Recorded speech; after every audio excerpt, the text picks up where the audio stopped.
Steve Larkin. Thanks, Megas. Hi, Pat. I guess twofold. Just your mood at the moment after such a tough day, and be a quick reflection of I guess your tactics and the declarations and batting on in the test, and thank you. Yeah, I think first of all, probably my main emotions just pretty wrecked, just walking off the field, but that's as expected, and I'll be fine. I think it was just a really good test match. I think there's a couple of chances there that if we perhaps had taken them, might have been different. But really proud of how we played. We really satisfied with the last 5 days. So I'd say they're the main emotions.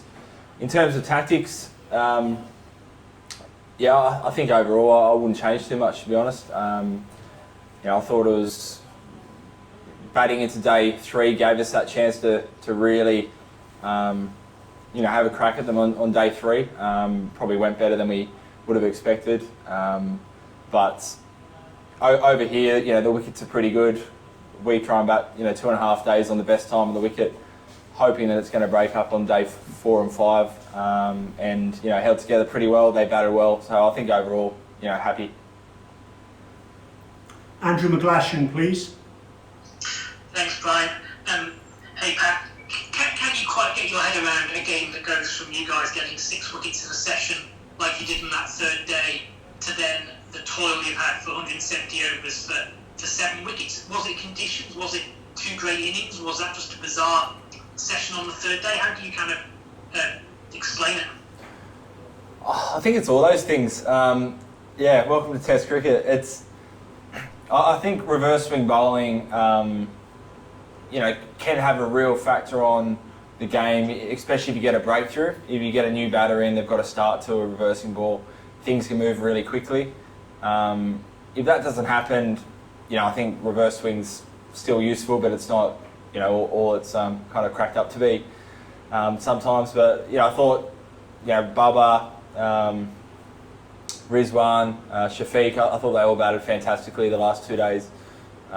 We still kind of knew the wicket was not playing too many tricks, but I thought they batted superbly and made it really hard to get that breakthrough. And when we did, the next guy that walked out stuck at it as well. Cheers, Pat. Lockie McCurdy, please. Thanks, Brian. Hey, Pat. It's a few times now, I guess, the guys in the last 2 years have fallen just short in that 4th innings in terms of bowling the opposition out. Is it something that's spoken about much in terms of trying to change up tactics when it comes to the last innings? And what do you think needs to change going forward just to be a bit more consistent in getting those 10 wickets in the final innings? Yeah, we've had a few instances. I think the positive thing is, each time we've created more than 10 chances. I think, probably disappointing thing this game as well. We took a couple of those catches. It might have been a different scenario. We keep reviewing it. I think,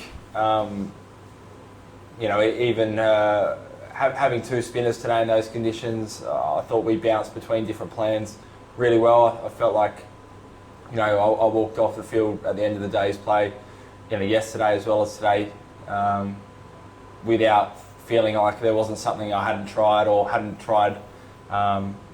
there wasn't a plan that we hadn't given a really good chance at. So, we'll look at it for sure going into next week. But I wouldn't discount how well they batted as well. Tom Decent, please. Hey, Pat. Rightly or wrongly, people will analyse how many swings and went in the last innings there. It's obviously spinners are sort of microscopes on them to get the job done. Just your thoughts on how he bowled at Nathan as well. Yeah, I thought Swepo bowled fantastically today. I don't know how he's ended up with those figures. Especially that middle session before tea. He had umpire's call. He had a couple of half chances dropped off his bowling. Lots of play and misses. I just thought it was fantastic. Even today it started to spin a bit more, especially the second half of the day. But the way he was able to be a real wicket-taking option, even off a really good wicket, without really foot marks to the right-handers, I was just really impressed with how he went about it. Not surprised, but he was just very easy as a captain to call on his bowling. So I thought he did fantastically well, and Nathan, I thought he bowled well. Particularly today, I felt like he was, just going to get a wicket every over really. Whenever I took off him to bowl Starkey or myself, I felt like it was a hard decision to make because I felt like he was so close to a wicket all day. So really happy. Thought they did well. We've only got time for three. We've got time for 3 more questions now. Mel Farrell, Bharat, and Andrew Ramsey. Thanks, Morgan. Hey Pat, it felt like in a way that you guys had played for 3.5 days, almost the perfect test, sort of in these conditions to be really in control of the time, the pace and everything. Does that make it harder for you to sort of swallow the fact that you end up going into the third test and it's still a 0-0 draw? I think you could probably say the same for Pakistan last test match. So, I think it's harder. I think we gave ourselves a really good opportunity this test match, especially after the first kind of 3 innings of the game. So I was really proud and happy about how our team played. In foreign conditions, we're showing that we're able to adapt and play well over here. But of course, getting so close, so far ahead of the game and not coming out with a result can feel like it's a missed opportunity. Good thing is it's 0-0. We didn't lose anything. There's another game next week. I think coming over here in these conditions at the start of the series, if you said it was going to be 0-0 after 2 games, you'd probably take that. Bharat, please. Thanks, Brian. Hey, Matt, just a quick one about the finish itself. Once you took that third new ball, you and Mitch Starc bowled an over each, and then you just bowled out with spin. Was that just because you thought there was more in it for the spinners, or especially when the tail ended, maybe could you have gone to yourself or Starkey a little more? Yeah, just felt like with the spin, there was basically every 6 balls in the over was asking really tough questions. There wasn't any swing. There's no swing with the reverse ball either, and the pitch didn't feel like it was playing too many tricks for us quick bowlers. So just ran out of time. I felt like the last 10 overs or so. Just felt like the spinners were a better option. Last question now, please. Andrew Ramsey. Thanks, Brian. Hi, Pat. It's probably a bit early to look forward to the next test, but after bowling 170 overs and a 4-day turnaround, do you have concerns about guys' ability to back up, or do you just have to sort of factor that in and get on with it? You factor it in, but get on with it. Just had a little walk around there. Everyone's fine. There's no big injury concerns.